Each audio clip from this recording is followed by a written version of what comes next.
Mas maabtik. Makinig.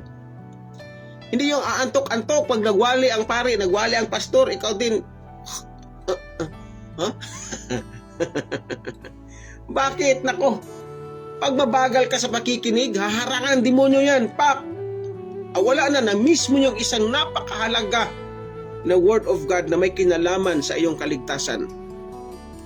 Kaya dapat sa ito mas mabilis ang pagpakinig. At ano yun sinabi? Hinay-hinay kayo sa pagsasalita at hinay-hinay kayo sa pagkagalit. Bakit hinay-hinay, Brother Bong?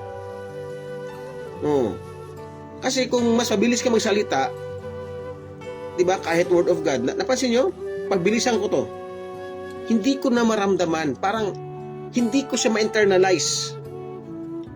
Dapat hinay-hinay sa magsasalita at hinay-hinay. May mga may mga talagang attitude na magsalita halos makarinig mong barangay. Di ba yung mga tao na gano'n? Malakas magsalita, pero hindi pa siya galit ha. Nagsalita pa lang. At hinay-hinay sa pagkasuko. Hinay-hinay sa pagkagalit. Bakit yan?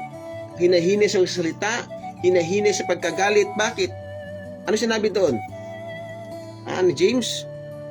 Walang maidudulot na maganda pag lagi tayong galit. Lagi tayo mainit ang ulo. Di ba? Hinahanap-hanap mo yung karayom, mainit ang ulo mo. Sana yung karayom na yun. Galit na galit ka na. Yun pala yung, galit na galit ka na. Hanap-hanap mo yung eyeglasses mo. Sana yun. Yung eyeglasses mo, nakakulintas lang.